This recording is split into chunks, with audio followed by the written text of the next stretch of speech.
ഭൂട്ടാനിൽ നിന്നുള്ള വാഹനക്കടത്തിൽ അന്വേഷണം ആരംഭിക്കാൻ ഇഡി. ഉദ്യോഗസ്ഥർ കസ്റ്റംസ് ഓഫീസിലെത്തി വിവരങ്ങൾ ശേഖരിച്ചു. എസ് ശരൺ നൽകും വിശദാംശങ്ങൾ. എസ് ശരൺ, ഭൂട്ടാനിൽ നിന്നുള്ള വാഹനക്കടത്തുമായി ബന്ധപ്പെട്ട് വ്യാപകമായ പരിശോധന ഇന്നലെ നടന്നിരുന്നു. ഇതുമായി ബന്ധപ്പെട്ട് എന്നെ അടക്കം അന്വേഷണത്തിലേക്ക് കടക്കുമെന്നും വ്യക്തമാക്കിയിരുന്നത് ഇപ്പോൾ ഇഡിയുടെ അന്വേഷണം ആരംഭിക്കാൻ ഒരുങ്ങുകയാണ്. കേന്ദ്ര ഏജൻസികളുടെ അന്വേഷണം ശക്തമായി തന്നെ മുന്നോട്ട് പോകുമെന്നാണോ മനസ്സിലാക്കേണ്ടത് ഇതിൽ?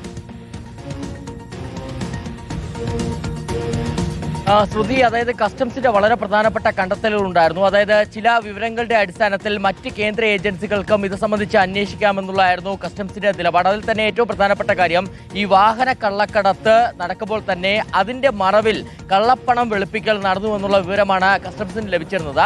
ഈ വിവരമാണ് ഇഡിക്ക് കൈമാറുകയും ഇപ്പോൾ ഇഡി അത് സംബന്ധിച്ചുള്ള അന്വേഷണത്തിലേക്ക് കടന്നിരിക്കുന്നത്. വളരെ പ്രധാനപ്പെട്ട നീക്കം അല്പസമയം മുമ്പ് ഇഡിയുടെ ഭാഗത്തു നിന്നും ഉണ്ടായി. അതായത് കസ്റ്റംസിന്റെ ഓഫീസിലേക്ക് ഇഡി ഡെപ്യൂട്ടി ഡയറക്ടർ എത്തുന്ന സാഹചര്യമുണ്ടായിരുന്നു. അങ്ങനെ ഡെപ്യൂട്ടി ഡയറക്ടറുടെ നേതൃത്വത്തിലുള്ള സംഘം അവിടെ എത്തി അത് സംബന്ധിച്ചുള്ള വിവരങ്ങളൊക്കെ തന്നെ തേടിയിട്ടുണ്ട്. ഇനി സ്വാഭാവികമായിട്ടും ഇഡിയെ സംബന്ധിച്ച് ഇതിൽ പ്രാഥമിക അന്വേഷണം നടത്തണമെന്നുള്ളതാണ്. അങ്ങനെ പ്രാഥമിക അന്വേഷണം നടത്തിയ ശേഷമായിരിക്കും ECIR രജിസ്റ്റർ ചെയ്യാനുള്ള നടപടികളിലേക്ക് പോവുക. എന്തായാലും ഇഡി ഹൈക്കോടതിയെ അറിയിച്ചായിട്ടുള്ള വിവരം കൂടിയാണ് നമ്മൾ മനസ്സിലാക്കുന്നത്. അതായത് ഇത് അന്വേഷിക്കാൻ തയ്യാറാണെന്നുള്ള കാര്യം. എന്തായാലും അതിന് പിന്നാലെയാണ് ഇപ്പോൾ കസ്റ്റംസ് ഓഫീസിലെത്തി ഇഡി വിവരങ്ങൾ ശേഖരിച്ചിരിക്കുന്നത്.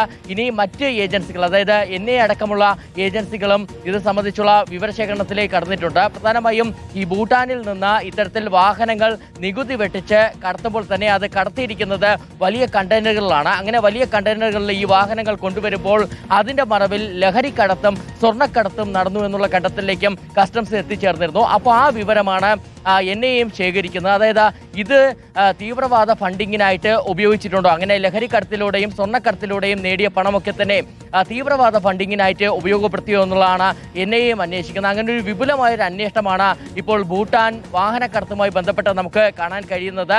കസ്റ്റംസ് ഇതിനകം തന്നെ താരങ്ങളുടെ വീടുകളിലൊക്കെ തന്നെ റെയ്ഡ് നടത്തിയിരുന്നു. അങ്ങനെ വാഹനങ്ങൾ പിടിച്ചെടുത്തിരുന്നു. ദുൽഖർ സൽമാന്റെ 2 വാഹനങ്ങളാണ് പിടിച്ചെടുത്തിരുന്നത്. ഇതിന് പുറമെ അമിത് ചക്കാലക്കലിനെ കേന്ദ്രീകരിച്ചുള്ള വലിയ അന്വേഷണത്തിലേക്ക് നീങ്ങിയിരുന്നു. 6 വാഹനങ്ങളാണ് അദ്ദേഹത്തിൻ്റെതായിട്ടുള്ള പിടിച്ചെടുത്തിട്ടുള്ളത്. ഇതിനിടയിലാണ് ഇപ്പോൾ ഇഡി കൂടി അന്വേഷണ രംഗത്തേക്ക് വരുന്നത്. ഇനി സ്വാഭാവികമായിട്ടും പ്രാഥമിക അന്വേഷണം നടക്കുന്നതിനിടയിൽ ഈ ആളുകളെയൊക്കെ തന്നെ ചോദ്യം ചെയ്യും. ഒരുപക്ഷെ താരങ്ങളെ ചോദ്യം ചെയ്യാനുള്ള സാഹചര്യം പോലും ഇവിടെ നിലനിൽക്കുന്നുണ്ട്.